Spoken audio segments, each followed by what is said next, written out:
Oke, halo guys, perkenalkan saya Dordana Fransri Pasca Huta Julu, NRP 0423040007 dari kelas D4PE3A. Di sini saya akan mendemokan program yang telah saya buat, yaitu program manajemen data mahasiswa menggunakan bahasa C++. Oke, kita langsung mulai saja. Yang pertama, kita menginclude library, iStream, dan library string. Nah, library iStream ini untuk input dan output seperti si input dan si output. Jadi, library iStream digunakan untuk operasi input dan output standar. Dengan library ini kita bisa menggunakan perintah cout untuk menampilkan informasi ke layar dan cin untuk menerima inputan dari pengguna. Oke, lalu sini ada using namespace std atau standar. Itu tuh kita gunakan sebagai biar kita tidak kepanjangan dalam mengcoding. Nah, jika tidak pakai std ini, contohnya yang seperti ini. Nah, std string, std cout, std cin, nah kayak gini. Nah, alasan saya menggunakan ini using namespace std ini agar program yang saya buat ini tidak harus pakai std, tapi kedetek kalau kita menggunakan fungsi dari bahasa C++ ini, atau bisa dibilang penyederhanaan codingan. Oke, kita masuk pada bagian yang pertama, yaitu struktur. Struk ini untuk menyimpan beberapa data, yaitu seperti string, integer, dan float. Di sini terdapat 3 tipe data yang berbeda, yaitu string, integer, dan float. Yang dimana string ini merupakan tipe data yang isiannya itu nanti berupa teks seperti nama, misal Edwardana Huta Julu. Nah, itu merupakan tipe string. Nah, yang kedua itu menggunakan integer. Integer ini untuk apa bilangnya ya? Untuk bilangan yang sifatnya itu bulat ya, kayak 10, 20, 30 gitu. Lalu ada float. Nah, float ini inputannya berupa bilangan juga, tetapi bilangan yang kita gunakan di sini adalah bilangan desimal. Nah, oke, lanjut, kita menggunakan class. Class kita simpan dalam variabel mata kuliah. Nah, class ini apa? Class ini adalah konsep OOP atau Object Oriented Programming. Nah, konsep ini diimplementasikan melalui class mata kuliah. Class ini memiliki 3 atribut privat, yaitu nama mata kuliah, SKS, dan nilai. 3 atribut tersebut disimpan dalam 3 tipe data yang berbeda juga, yaitu string, integer, dan karakter. Nah, apa sih karakter itu? Ada yang berbeda kan? Nah, sebenarnya string dan karakter itu sama-sama huruf, tapi inputan dari karakter ini nanti itu bersifat tunggal atau kayak individu. Kalau string ini kan nama, misalnya Dordana atau Julu. Nah, kalau karakter itu misal cuman E atau A. Nah, itu kita pakai nanti ketika kita menginput suatu nilai dari SKS tersebut, nanti dia mengkonversinya menjadi bentuk angka. Ketika kita bikin nilainya misal 3,4,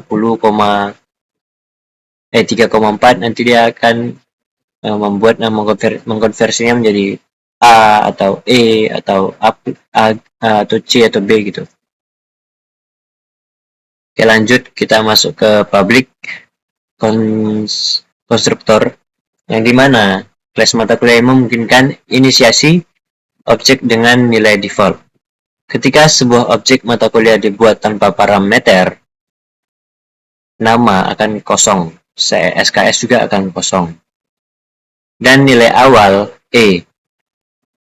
Nah, Metode untuk set nilai memungkinkan mengkonversi nilai numerik menjadi huruf menggunakan struktur if-else, menerapkan standar penilaian akademik yang umum. Nah, ini yang tadi kita bilang karakter yang di atas ini. Nah, di sini saya akan coba menjelaskan ya teman-teman. Void set nilai, float nilai angka. Nah, inputan dari ini nantinya akan bersifat desimal. Oke, yang pertama, if jika nilai angka yang kita masukkan lebih besar sama dengan 85, maka nilai itu akan menjadi A, dikonversi menjadi A. Nah, dan juga jika nilai 75 besar sama dengan 75, nilai huruf adalah B.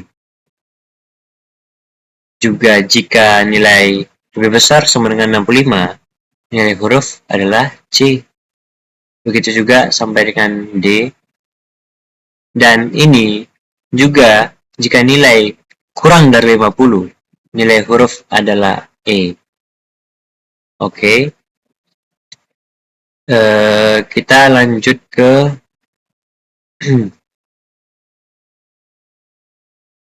tampilan info. Nah, fungsi ini untuk menampilkan informasi mata kuliah. Nah, di sini terdapat cout. Cout ini untuk mengeluarkan atau interface kepada pengguna. Di sini kita ngeprint mata kuliah, SKS, dan nilai.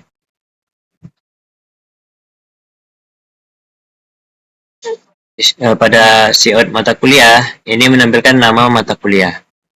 Cout SKS, itu untuk menampilkan jumlah SKS. Nah, cout nilai itu untuk menampilkan nilai huruf. Oke. Jadi ini tuh sebenarnya hasil dari yang di atasnya. Jadi untuk menampilkan mata kuliah, SKS, nilai, baru nanti nilai-nilai yang udah kita masukkan. Gitu. Kita masuk ke program inti atau program utama, yang dimana pertama ini terdapat mahasiswa. Kita memanggil variabel mahasiswa yang di atas tadi, daftar mahasiswa sebanyak 3. Nah, jadi nanti kita memasukkan 3 inputan nama secara berulang, lalu disimpulkan di bawahnya. Nah, kita di sini menggunakan fungsi for, yang dimana formatnya adalah mendeklarasikan i, integer i, sama dengan 0. Nah, i lebih kecil dari 3, lalu di belakangnya terdapat format integer increment, yang dimana terdapat fungsi increment yang dimana dia akan bertambah terus, bertambah 1 maksudnya, mohon maaf. Nah, ini tuh looping untuk mengisi data mahasiswa. Setelah itu, for integer i sama dengan 0. Nah, i lebih kecil dari 3, i increment, maka cout data mahasiswa ke, nah, baru setelah itu i plus 1. Menampilkan info mahasiswa ke berapa, itu maksudnya gitu. Terus kita mengunculkan ngeprint nama, kata nama. Setelah itu kita menginput si input, yang dimana ini kita menginput daftar mahasiswa i dan namanya sionim. Setelah itu kita menginput apa yang telah tadi kita print, daftar mahasiswa yang kedua, yang i tadi, itu NIM-nya, lalu kita ngeprint IPK, baru kita menginput daftar mahasiswa yang ketiga tadi, dan IPK-nya. Jadi, program menggunakan array, sistem penyimpanan data, program menggunakan array untuk menyimpan data mahasiswa. Array kita menggunakan daftar mahasiswa, buka kurung 3, itu artinya kita mengelola 3 mahasiswa sekaligus, atau data informasi, menyimpan informasi dari 3 mahasiswa tersebut. Nah, penggunaan array memudahkan pengelolaan dan akses data, karena setiap elemen array dapat diakses menggunakan indeks yang kita input tadi. Data diinput menggunakan loop for, yang secara efisien mengumpulkan informasi untuk setiap mahasiswa. Oke, kita lanjut pada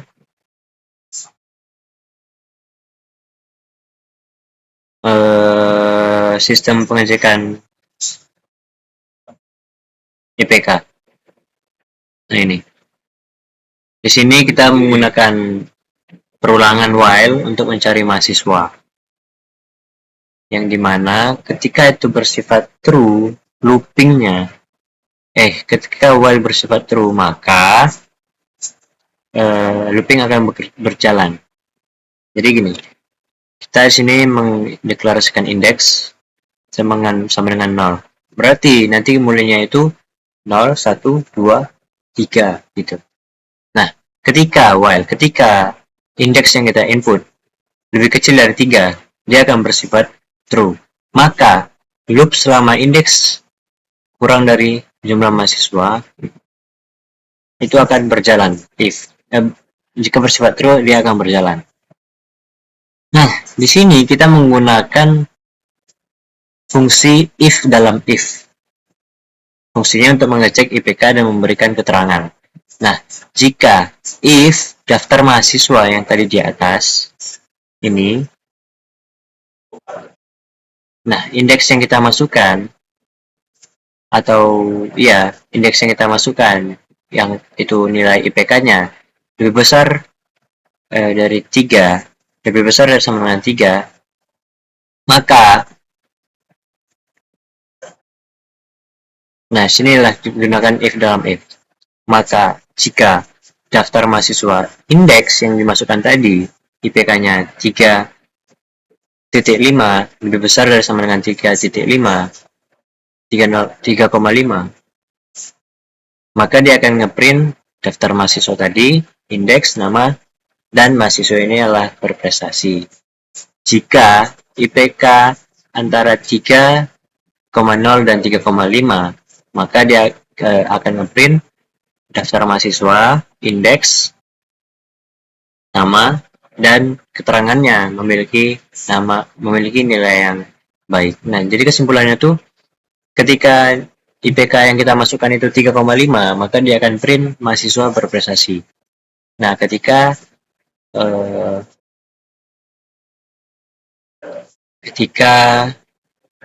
nilai yang kita masukkan itu antara 3,0 dan 3,5, maka nilai baik yang akan di print. Di bawah sini juga ada buat indeks increment atau indeks. Nah, sini itu untuk plus satunya dari indeks atau menambah indeks. Nah, kita masuk ke menu interaktif program. Di sini terdapat pilihan, guys. Nah, jadi kita menggunakan do while untuk menu program. Kita integer deklarasi pilihan. Nah, kita mau membuat variabel untuk menyimpan pilihan menu di dalam pilihan ini. Do buka kurung kurawal, kita ngeprint ini cout menu program and learn. Ini kenapa kok ada and-nya? Ini agar ketika kita nanti ngeprint itu dia nggak sebaris begini. Jadi ketika kita udah and learn, dia akan turun ke bawah untuk ngeprint. Cout. Nah, ini seperti print biasa, cout siap pilihan Anda. Baru kita memasukkan input pilihan. Ini kita menggunakan input pilihan pengguna. Nah, lalu kita menggunakan switch case untuk memilih menu. Switch kita masukkan, kita panggil dari variabel yang pilihan tadi, yang ini. hasil inputan tadi kita Sweetcast berdasarkan pilihan, ya kan? Ketika kita kasus case 1, ketika kita memilih pilihan 1 atau yang kita pilih tadi ini, tampilan semua data, maka dia akan ngeprint cout daftar mahasiswa. Nah, itu tuh nanti keluar daftar mahasiswa ini gitu. Yang tadi kita sudah masukkan di awal pada saat meminta memasuki data mahasiswa. Nah, lanjut. Karena sini terdapat 3 pilihan, maka terdapat 3 kasus yang kita masukkan dalam Sweetcast ini.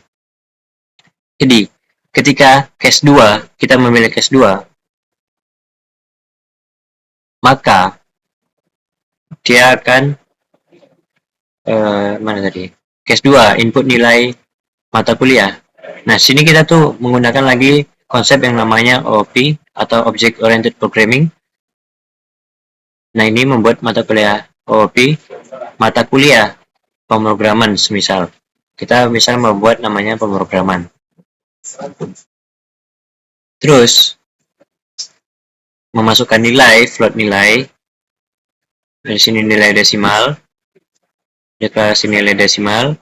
Cout input nilai 0 sampai 100. Di sini si input kita diminta untuk memasukkan nilai. Nah, lalu di sini akan mengatur nilai huruf, menampilkan informasi mata kuliah. Dan lalu break untuk menghentikan dari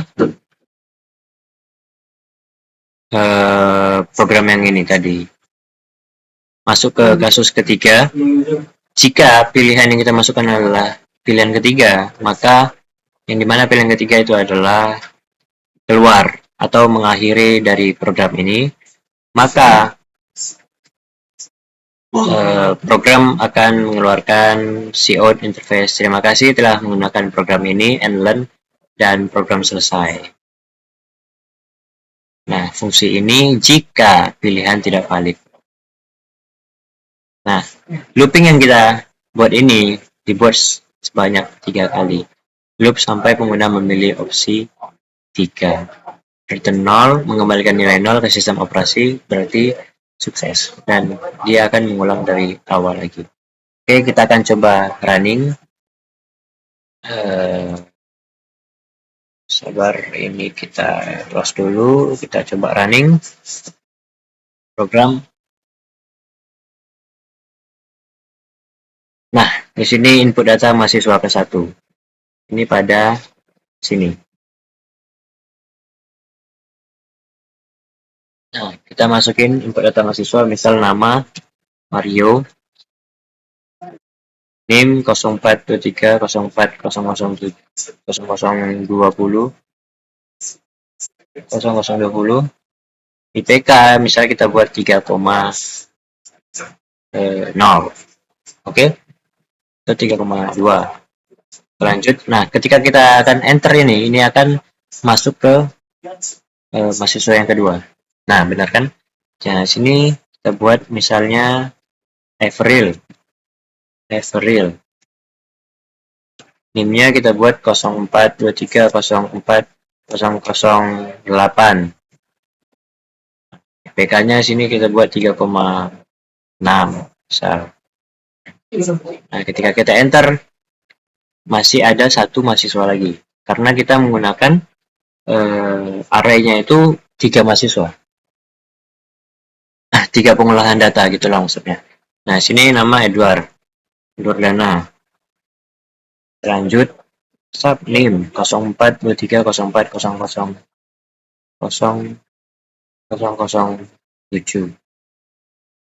Nah, IPK-nya kita buat 3,9 misal. Setelah itu kita masukkan, dia akan mengeluarkan yang ini. Nah, sini menyeleksi hasil dari yang kita buat tadi, yaitu Mario memiliki nilai yang baik, Edorana adalah mahasiswa berprestasi, Avril adalah mahasiswa berprestasi. Setelah itu, melanjutkan ke pilihan tadi, menu program.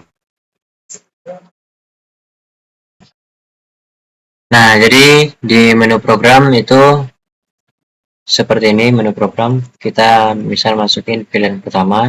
Ini ketika kita memilih case pertama, jika pilihan 1, maka dia akan memunculkan daftar mahasiswa yang tadi kita udah masukin. Ya, yang ini, nama-nama ini. Ini akan keluar di data mahasiswa. Kita coba ya. Pilihan 1, enter. Nah, sini terdapat mahasiswa pertama Mario dengan NIP segini, IPK segini, mahasiswa kedua NIM segini, IPK segini, mahasiswa ketiga NIM segini, IPK segini.